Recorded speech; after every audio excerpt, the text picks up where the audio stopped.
Hello everybody, welcome back to the channel. It is Fraser1515 Gaming, and before we get going into the video today, I'd just like to apologize that I've been a little bit slacking on the videos for the past couple of days. It's been very busy at work, and I've been working almost like 12-hour shifts, so there just hasn't really been much time for me to come home and make a video. I'd rather just come home and watch a little bit of NHL action and then call it a night and get ready for work the next day. But with that being said, this video is going to feature a online versus game against my friend Trey, where it's a game 1 of 3 in which we had that night, where we tried different NHL teams and online versus, unranked of course, just playing around and seeing what we could do with them. In the video, I decided to be the Carolina Hurricanes and he picked the Vancouver Canucks, and I think the structure of this video, I haven't quite really thought it out yet, but I think what I'm going to do is just talk about the Carolina Hurricanes and their season, maybe which direction that they're heading in, and do the same for the Vancouver Canucks, and then end it with a little bit of I don't know if you want to call it gambling corner, but look at tonight's action and see what teams we should be maybe wagering a little bit of money on. So with that being said, let's get into the video. So the Vancouver Canucks are currently 25-16-2, which is good enough for the first wildcard spot in the East. With that being said, they're only 5 points behind Pittsburgh for the third spot in the Metro, which is also 5 behind the Islanders as well, who have kind of been in a bit of a slump recently. So in their last 10, the Carolina Hurricanes have been 5-5-0, and just coming off of an overtime win against the Philly Flyers. So in that game, they definitely hit the over if we wanted to talk about our gambling corner coming up. But they also just recently announced the return of Justin Williams. Carolina is currently being led by, a trio of young studs in Sebastian Aho, Teuvo Teravainen, and Dougie Hamilton bringing up the back end. But really, they've been getting contributions from their whole entire lineup, whether it's from Jordan Staal being a veteran presence on them, Andrei Svechnikov's really breaking out this year.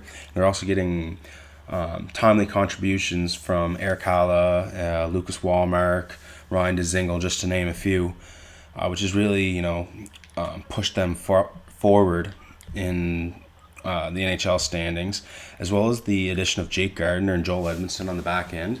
They are really shaping up to do some damage in playoffs if they can even just sneak in, because as St. Louis showed last year, as long as you get into the ball, you have a chance at the dance. But looking at their back end here, they probably arguably have one of the best defense in the whole entire NHL. So I think I'm just going to name off the top 6 here that they have. So they have Dougie Hamilton, Jake Gardiner, Joel Edmondson, Brett Pesce, Jacob Slavin, and then they rotate either Trevor Van Riemsdyk or Hayden Fleury, who, as a 6th defenseman, you can't get much better than that. But the only real weak or downside to Carolina is their goaltenders. They don't have that stud number 1 goaltender like, the Leafs do, or Montreal does, and Freddie Anderson or Carey Price. Their 2 goalies that they're rolling with are Peter Mrazek and James Reimer, who I'm sure, as most Leafs fans know, is far from the best goaltender in the world. One of the good things, though, is by not having a top-tier goaltending is that they keep their cap down, right? So without having to overpay for a goaltender, like, Florida just signed that huge deal with Bobrovsky, and it's going to, well, judging by the way Bobrovsky's been playing lately, probably going to kill them in cap space down the road. Carolina can afford to go out and make another trade deadline acquisition to acquire maybe another stud up front, whether it be like a Tyler Toffoli or Chris Kreider. But these 2 goaltenders also don't have to, play lights out with the team that they have in front of them. As long as they can play average at best, they should be able to, sustain a quality record for the rest of the season. Carolina also just picked up Justin Williams, who's going to be a big addition for that team. Before going on, I thought I would just want to mention Justin Williams' performance bonuses, because they're pretty insane. So if he plays 10 games, he gets a $150,000 bonus. gets to 20 games, that's a $100,000 bonus. If the team just strictly qualifies for the playoffs, $250K, that ain't too bad. And then for every round that the team wins through round 1 through 3, he gets a $100,000 bonus. The team wins the cup, $250K in his pocket. Those are the kind of deals that he's able to sign as a, playoff experienced vet that is going to probably push them over the edge and make them really a cup contender. In the future, I don't see this team going anywhere but the playoffs as well. Looking down the pipeline, if you look at some of the guys they got, like potential top 6 guys like Julian Gauthier, Morgan Geekie, Jack Drury's coming up. They got Stelio Mateos. Jameson Reese is supposed to be a little water bug out there. Ryan Suzuki's coming. I believe they drafted a guy out of Finland. I think his name is Patrick Pistola. He's supposed to be something else. And then if you look on the D, they got Jake Bean coming. They still have Fredrik Claesson down in the minors. Antonio Honka's over in Finland playing. And then they have the stud and Luke Martin coming out of Michigan probably in the next couple of years. And then on top of that, in the goaltending pipeline, they have Alex Nedeljkovic, who's supposed to be a top prospect, and Peter Kochetkov. I always mess that name up, but he's supposed to be coming out of Russia here in the next probably couple of years. So their pipeline's looking very deep.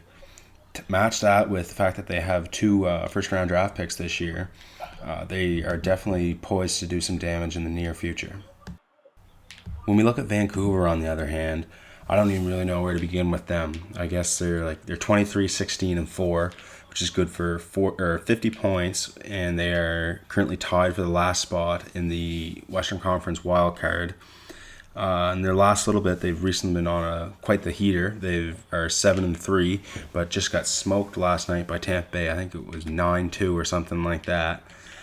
And their team really, it's being led by the young stud and Elias Peterson and Brock Besser, pretty much. It's those 2 guys. But I guess JT Miller, he's also been damn near a point-a-game player this year as well. They've been getting a good step forward from Quinn Hughes. But looking at the rest of that roster, their defense is nothing to write home about. It's very average at best. I guess Edler's always a consistent contributor. He's probably like a top 4 D-man. Tyler Myers still a top 4 D-man. Quinn Hughes is, I guess, I don't think he's a top 2, but he's definitely a top 4 D-man. And then Chris Tanev, he's a top 4 too, but you don't really have that stud guy on the back end like Carolina does in Dougie Hamilton. And up front, they're just loaded with guys that are just meh. Like, Michael Furlan, but I think he's hurt right now. Like Jay Beagle, Erickson, Bo Horvat's pretty good. Josh Levo's not bad, but I believe he's also hurt too, or he is just coming back from injury. But Tyler Mott, that's not the kind of guy that you're going to go and win a Stanley Cup with. Nor is Brandon Sutter. He's not bad. Virtanen's kind of riding a bit of a hot streak right now. But I think that Vancouver is kind of in a little bit of a false sense of pride right now. If you look at their plus minus and goal differential, they're only at a +9, which compared to the same spot or a similar spot, I guess, in the East of Carolina, who's +22. I think they're just riding a hot wave right now, and I'm really hoping that they don't go out and spend a bunch of future assets to try and load up on a team that's not really going to make any noise in the playoffs. They also just traded away at the draft, I guess it was, or maybe it was July 1st, but traded away their first-round pick to get JT Miller, which I definitely think was a well worth going out and getting him, considering the contributions that JT Miller's been making to the team this year. But I just don't really see them going, anywhere past, I don't even know if they can make the playoffs, to be honest with you. If we shift our focus over to what's coming up in the system for the Canucks, there's not much that's really eye-popping there either. Their most recent first-round pick was Vasily Podkolzin from Russia, who is at least 2 to 3 years away from the NHL due to contract reasons. They also picked up Nils Hoglander, who looks like he's going to be quite the player, but at the same point in time, how soon do you think he can come in and start contributing to the NHL? It's definitely not going to be this season, and I don't really anticipate it being next season either. On top of that, they really need Oli Ulevi to take a step forward in his development. He was drafted. Let's see what I'm going to bring him up here. But he was definitely a top 10 pick in the NHL draft not that long ago, and compared to his peers that he was drafted around, let's just see. I can't quite remember who he was drafted around. My computer is so slow. So he was drafted at number 5 actually in 2016. So the players that were drafted just after him were Matty Tkachuk, Clayton Keller. All right, let's see. We got a pop up here. Clayton Keller, Nylander. That's Alex Nylander. Mikhail Sergachev, Tyson Yost, Charlie McAvoy was drafted after him. Jakub Chychrun, Dante Fabro, Dennis Cholowski. Who else do we got? Brett Howden's there. Trent Frederick, Jordan Kyrou, Alex DeBrincat. But I guess everybody missed on Alex DeBrincat. Nobody would have thought he was going to turn out that good. Sam Girard was another defenseman. Ryan Lindgren, Carter Hart, Philip Hronek.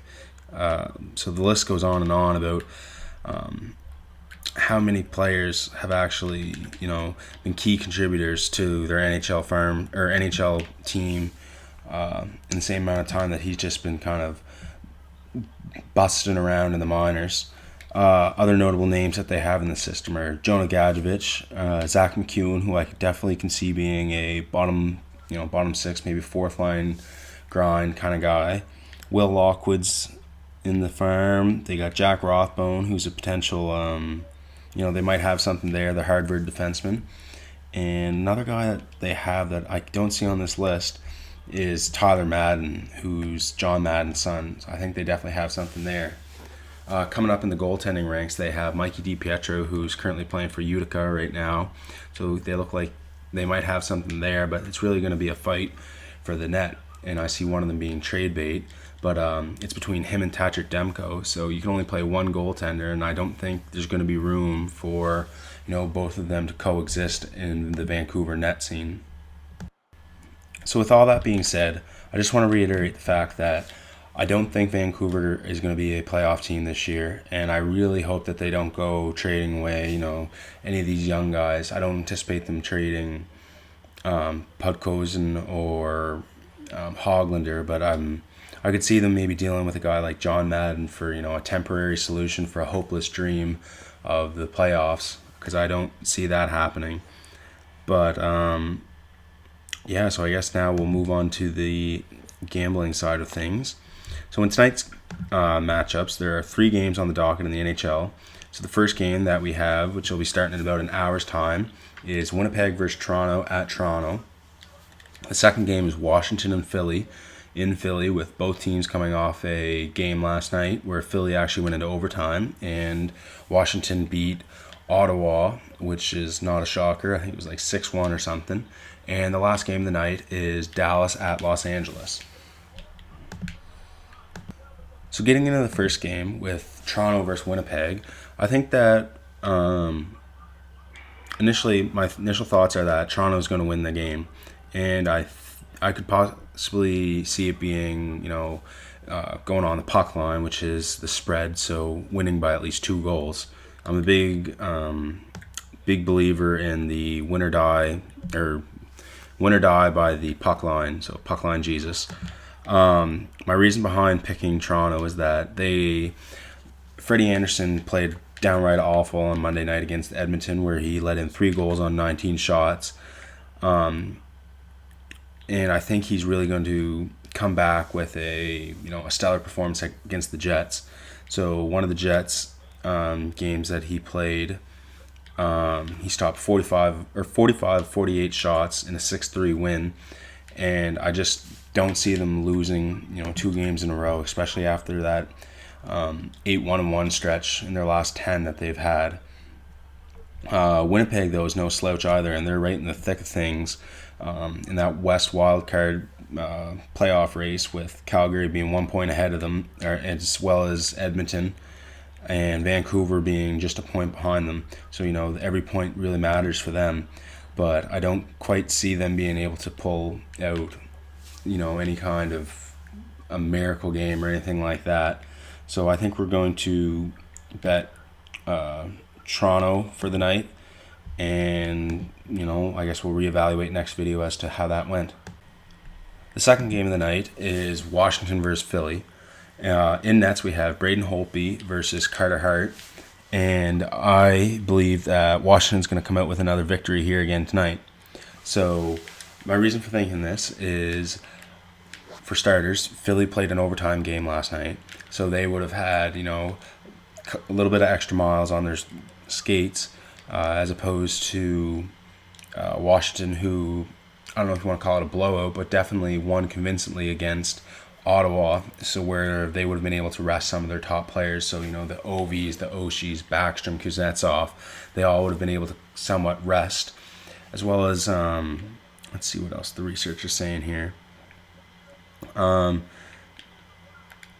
So Flyers have struggled on the current 6-game road trip, but have gone 7-1-0 while scoring 4.5 goals per game their last 8 home games. So maybe that's a little bit against what I'm thinking.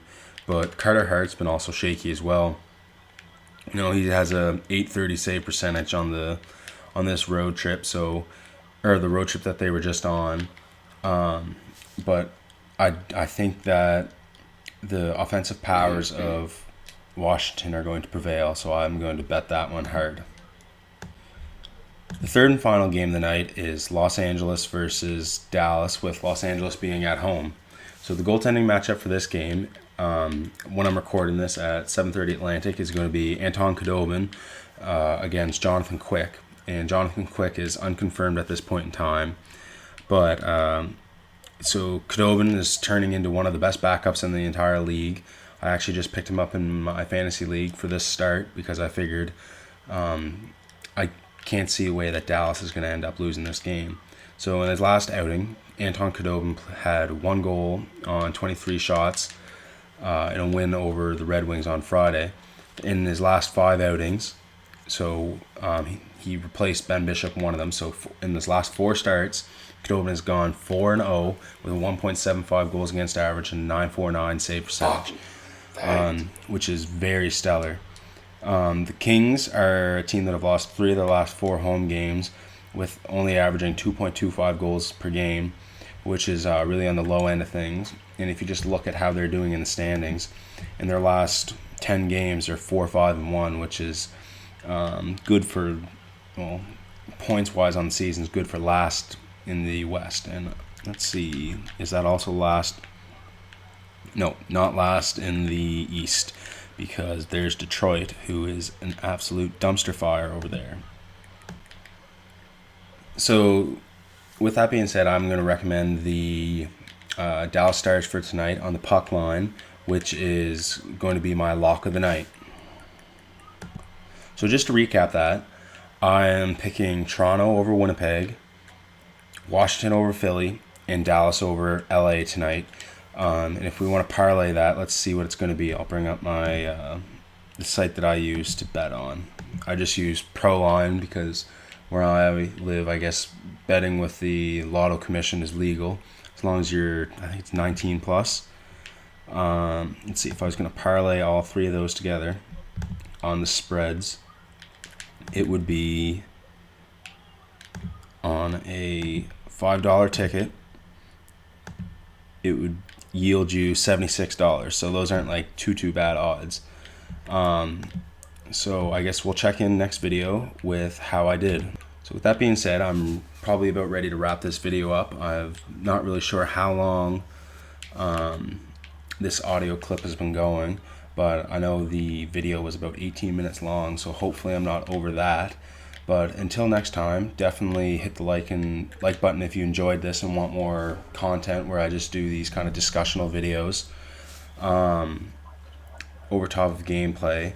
And subscribe, of course, if you enjoy what you're seeing. And until next time, this is Fraser1515 signing out. Peace.